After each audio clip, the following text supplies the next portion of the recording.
Matthew 26. When Jesus had finished teaching, he told his disciples, You know that 2 days from now will be Passover. That is when the Son of Man will be handed over to his enemies and nailed to a cross. At that time the chief priest and the nation's leaders were meeting at the home of Caiaphas the high priest. They planned how they could sneak around and have Jesus arrested and put to death. But they said, We must not do it during Passover because the people will riot. Jesus was in the town of Bethany, eating at the home of Simon who had leprosy. A woman came in with a bottle of expensive perfume and poured it on Jesus' head. But when his disciples saw this, they became angry. They said, Why such a waste? We could have sold this perfume for a lot of money and given it to the poor. Jesus knew what they were thinking, and he said, Why are you bothering this woman? She has done a beautiful thing for me. You will always have the poor with you, but you will not always have me. She has poured perfume on my body to prepare it for burial. You may be sure that wherever the good news is told all over the world, people will remember what she has done, and they will tell others. Judas Iscariot was one of the 12 disciples. He went to the chief priests and asked, How much will you give me if I help you arrest Jesus? They paid Judas 30 silver coins, and from then on, he started looking for a good chance to betray Jesus. On the first day of the Feast of Thin Bread, Jesus' disciples came to him and asked, Where do you want us to prepare the Passover meal? Jesus told them to go to a certain man in the city and tell him, Our teacher says, My time has come. I want to eat the Passover meal with my disciples in your home. They did as Jesus told them and prepared the meal. When Jesus was eating with his 12 disciples that evening, he said, One of you will surely hand me over to my enemies. The disciples were very sad, and each one said to Jesus, Surely, Lord, you don't mean me. He answered, One of you men who has eaten with me from this dish will betray me. The Son of Man will die, as the Scriptures say, but it's going to be terrible for the one who betrays me. That man would be better off if he had never been born. Judas said, Teacher, surely you don't mean me. That's what you say. Jesus replied, but later Judas did betray him. During the meal, Jesus took some bread in his hands. He blessed the bread and broke it. Then he gave it to his disciples and said, Take this and eat it. This is my body. Jesus picked up a cup of wine and gave thanks to God. He then gave it to his disciples and said, Take this and drink it. This is my blood, and with it God makes his agreement with you. It will be poured out so that many people will have their sins forgiven. From now on, I am not going to drink any wine until I drink new wine with you in my Father's kingdom. Then they sang a hymn and went out to the Mount of Olives. Jesus said to his disciples, During this very night, all of you will reject me, as the Scriptures say. I will strike down the shepherd, and the sheep will be scattered. But after I am raised to life, I will go to Galilee ahead of you. Peter spoke up. Even if all the others reject you, I never will. Jesus replied, I promise you that before a rooster crows tonight, you will say 3 times that you don't know me. But Peter said, Even if I have to die with you, I will never say I don't know you. All the others said the same thing. Jesus went with his disciples to a place called Gethsemane. When they got there, he told them, Sit here while I go over there and pray. Jesus took along Peter and the 2 brothers James and John.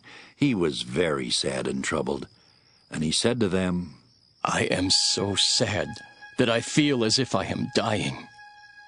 Stay here and keep awake with me. Jesus walked on a little way.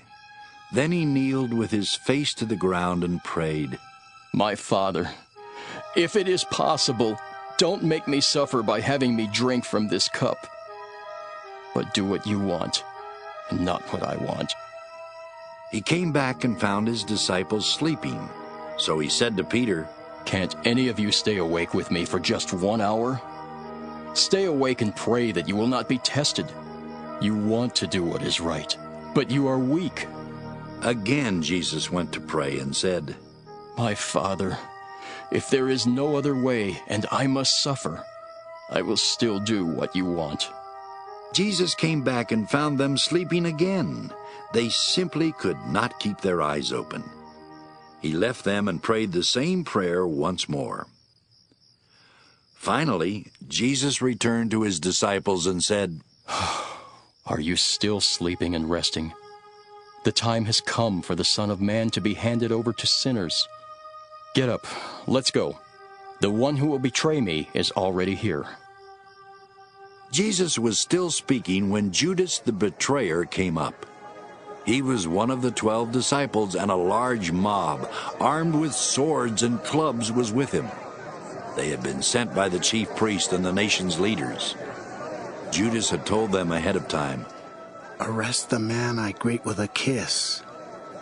Judas walked right up to Jesus and said, Hello, teacher. Then Judas kissed him.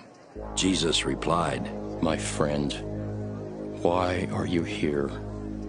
The men grabbed Jesus and arrested him. One of Jesus' followers pulled out a sword. He struck the servant of the high priest and cut off his ear. But Jesus told him, Put your sword away. Anyone who lives by fighting will die by fighting.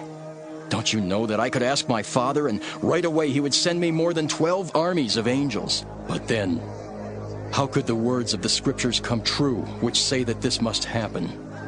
Jesus said to the mob, Why do you come with swords and clubs to arrest me like a criminal? Day after day I sat and taught in the temple, and you didn't arrest me. But all this happened so that what the prophets wrote would come true. All of Jesus' disciples left him and ran away. After Jesus had been arrested, he was led off to the house of Caiaphas the high priest. The nation's leaders and the teachers of the law of Moses were meeting there. But Peter followed along at a distance and came to the courtyard of the high priest's palace. He went in and sat down with the guards to see what was going to happen. The chief priest and the whole council wanted to put Jesus to death. So they tried to find some people who would tell lies about him in court. But they could not find any, even though many did come and tell lies. At last 2 men came forward and said, This man claimed that he would tear down God's temple and build it again in 3 days. The high priest stood up and asked Jesus, Why don't you say something in your own defense? Don't you hear the charges they're making against you? But Jesus did not answer. So the high priest said, With the living God looking on, you must tell the truth. Tell us, are you the Messiah, the Son of God? That is what you say. Jesus answered, But I tell all of you, soon you will see the Son of Man sitting at the right side of God All-Powerful and coming on the clouds of heaven. The high priest then tore his robe and said, This man claims to be God. We don't need any more witnesses. You have heard what he said. What do you think?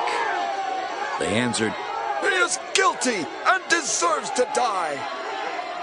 Then they spit in his face and hit him with their fists. Others slapped him and said, You think you're the Messiah? So tell us, who hit you? While Peter was sitting out in the courtyard, a servant girl came up to him and said, You were with Jesus from Galilee. But in front of everyone, Peter said, That's not so. I don't know what you're talking about. When Peter had gone out to the gate, another servant girl saw him and said to some people there, This man was with Jesus from Nazareth. Again Peter denied it, and this time he swore, I don't even know that man. A little while later, some people standing there walked over to Peter and said, We know that you are one of them. We can tell it because you talk like someone from Galilee. Peter began to curse and swear. I don't know that man. Right then, a rooster crowed, and Peter remembered that Jesus had said, Before a rooster crows, you will say 3 times that you don't know me. Then Peter went out and cried hard.